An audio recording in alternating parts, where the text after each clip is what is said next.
আসসালামু আলাইকুম ওয়া রাহমাতুল্লাহ। সম্মানিত দর্শক মণ্ডলী, সূরা ইখলাস কোন সময় 3 বার, 10 বার এবং 11 বার পাঠ করলে সাথে সাথেই ফলাফল পাবেন এবং বিশুদ্ধভাবে সূরা ইখলাস পাঠ এবং তার অনুবাদ, বরকতময় ফজিলত ও গুরুত্বপূর্ণ আমল নিয়ে আলোচনা থাকছে এই ভিডিওতে। তাই ভিডিওটি মনোযোগ দিয়ে সম্পূর্ণ শুনুন। প্রিয় দর্শক, সূরা ইখলাস কোরআন মাজিদের 112তম সূরা। সূরাটি হিজরতের পূর্বে মক্কার প্রথম যুগে অবতীর্ণ হয়। সূরা ইখলাসকে অনেকে কুল হুয়াল্লাহ সূরা নামে চিনেন। ইখলাস অর্থ হলো একনিষ্ঠতা, নিরেট বিশ্বাস, খাঁটি আনুগত্য। শিরক থেকে মুক্ত হয়ে তাওহীদ বা এক আল্লাহর উপর খাঁটি ও নিরেট বিশ্বাসী হওয়াকে ইখলাস বলা হয়। এই সূরার মর্মার্থের ভিত্তিতে নামকরণ করা হয়েছে সূরা ইখলাস। যে ব্যক্তি এই সূরাটি পাঠ করে এর মর্মার্থের প্রতি দৃঢ় বিশ্বাস স্থাপন করবে, সে নিশ্চিত শিরক থেকে মুক্তি লাভ করে খাঁটি তাওহীদবাদী হয়ে যাবে এবং আল্লাহর মুখলিস বান্দায় পরিণত হবে। সুবহানাল্লাহ। এই সূরার বিশেষ বৈশিষ্ট্য হলো আল্লাহ তাআলা নিজের পরিচয় তাহার হাবিবকে দিতে বলেছেন। বন্ধুর পরিচয় বন্ধু দেওয়ার মাধ্যমে বন্ধুর শ্রেষ্ঠত্ব প্রমাণিত হয়েছে। এই সূরার শানে নুজুল সম্পর্কে হযরত আনাস রাদিয়াল্লাহু তাআলা আনহু বর্ণনা করেন, খাইবারের কয়েকজন ইহুদি একদা রাসূলুল্লাহ সাল্লাল্লাহু আলাইহি ওয়াসাল্লামের কাছে এসে বললেন, হে আবুল কাসেম, আল্লাহ তাআলা ফেরেশতাদের নূর থেকে, আদমকে মাটি থেকে এবং পৃথিবীকে পানির ফেনা থেকে সৃষ্টি করেছেন। এখন আপনার রব সম্পর্কে আমাদের জানান, তিনি কোন বস্তু থেকে সৃষ্ট? রাসূলুল্লাহ সাল্লাল্লাহু আলাইহি ওয়াসাল্লাম কোনো জবাব দেননি। অতঃপর হযরত জিবরাইল আলাইহিস সালাম সূরা ইখলাস নিয়ে আসলেন। হযরত ইবনে আব্বাস রাদিয়াল্লাহু তাআলা আনহু বর্ণনা করেন, একদা নাজরানের 7 জন খ্রিস্টান পাদ্রী মহানবী সাল্লাল্লাহু আলাইহি ওয়াসাল্লামের সঙ্গে সাক্ষাৎ করে। অতঃপর রাসূলুল্লাহ সাল্লাল্লাহু আলাইহি ওয়াসাল্লামকে বলে, আমাদের বলুন আপনার রব কেমন, তিনি কিসের তৈরি? মহানবী হযরত মুহাম্মদ সাল্লাল্লাহু আলাইহি ওয়াসাল্লাম বললেন, আমার রব কোনো জিনিসের তৈরি নয়, তিনি সব বস্তু থেকে আলাদা। এ প্রসঙ্গে আল্লাহ তাআলা সূরা ইখলাস নাজিল করেছেন। সম্মানিত দর্শক, সূরা ইখলাসের বৈশিষ্ট্য, সূরা ইখলাস এমন একটি সূরা যার মধ্যে আল্লাহ তাআলার একাত্মবাদের বিষয়টি সুন্দরভাবে বর্ণনা করা হয়েছে, যা অন্য কোনো সূরায় বর্ণনা করা হয়নি। মক্কার কাফেরদের কাছে স্রষ্টা এক হওয়া আশ্চর্যের বিষয় ছিল এবং তাদের জানার প্রবল আশঙ্কা ছিল স্রষ্টা কেমন ও কিসের তৈরি। আল্লাহ তাআলা জোরালো ভাষায় এসব প্রশ্নের জবাব দিয়েছেন এ সূরায়। সম্মানিত দর্শক, এ সূরার বিশেষ মর্যাদা হলো সূরা ইখলাস কোরআনের 1/3 সমতুল্য। হযরত আবু সাঈদ খুদরি রাদিয়াল্লাহু তাআলা আনহু থেকে বর্ণিত, জনৈক ব্যক্তি অন্য এক ব্যক্তিকে রাতে বারবার সূরা ইখলাস পড়তে শুনেছেন। অতঃপর সকালে মহানবী সাল্লাল্লাহু আলাইহি ওয়াসাল্লামকে এই বিষয়টি অবহিত করা হলে মহানবী সাল্লাল্লাহু আলাইহি ওয়াসাল্লাম তখন বললেন, ওই সত্তার শপথ যার কুদরতি হাতে আমার জীবন, অবশ্যই এ সূরা কুরআনুল কারীমের 1/3 সমান। সহিহ বুখারী হাদিস নং 5013।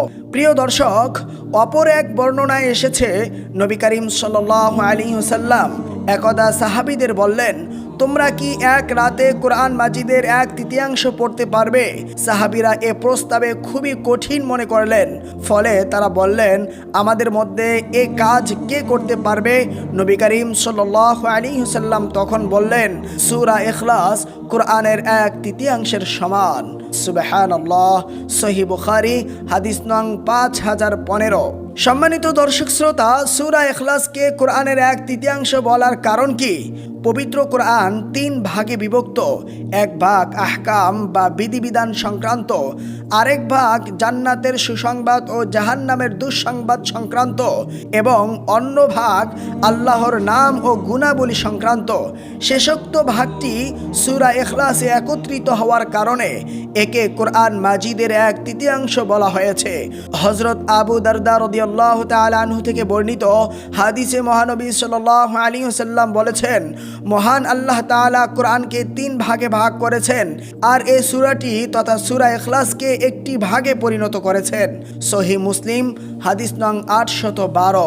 প্রিয় দর্শক মণ্ডলী, সূরা ইখলাস 3 বার পাঠ করলে কি এক খতম কোরআন পাঠের সওয়াব পাওয়া যাবে? আসুন এ প্রশ্নের জবাব আমরা জেনে নেই।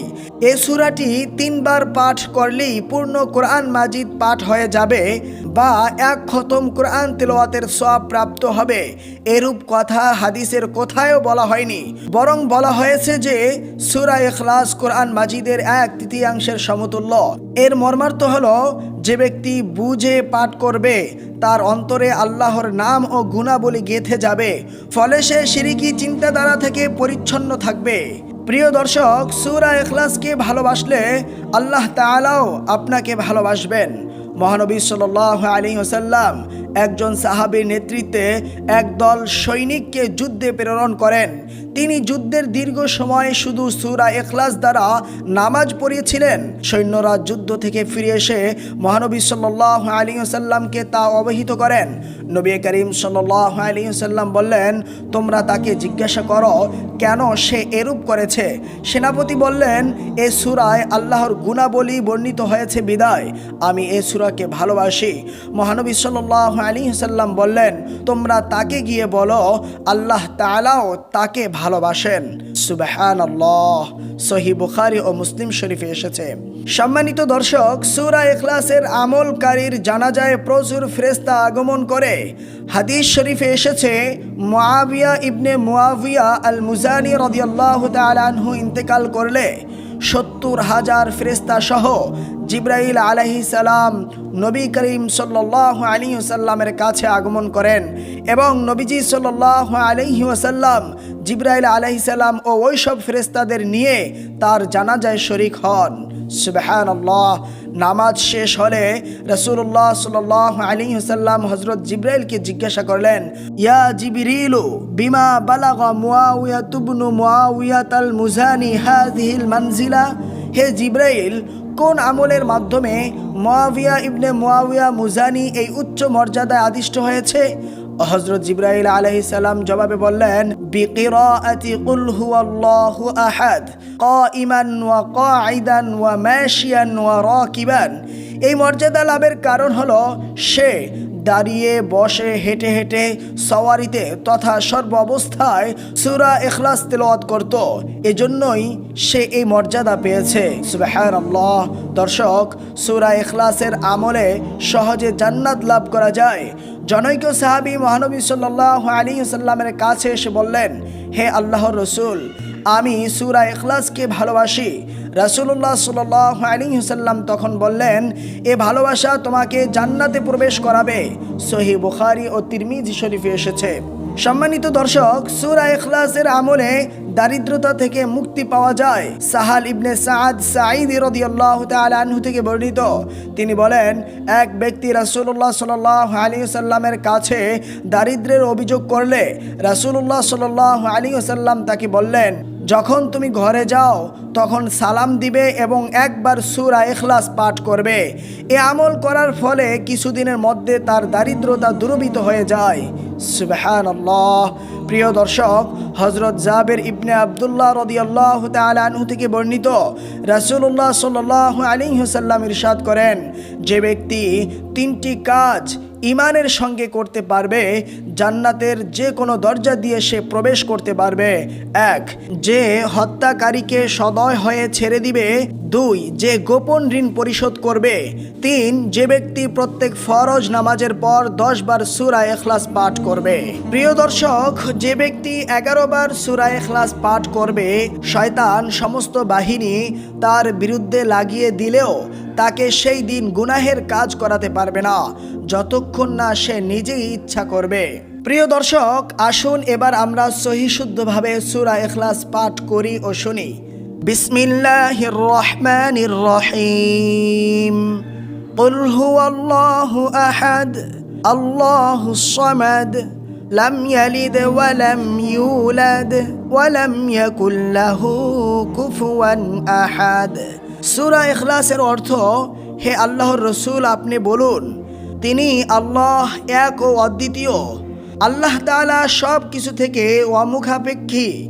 তিনি কাউকে জন্ম দেয়নি এবং তাকেও কেউ জন্ম দেয়নি, আর তার সমতুল্যও কেউ নাই।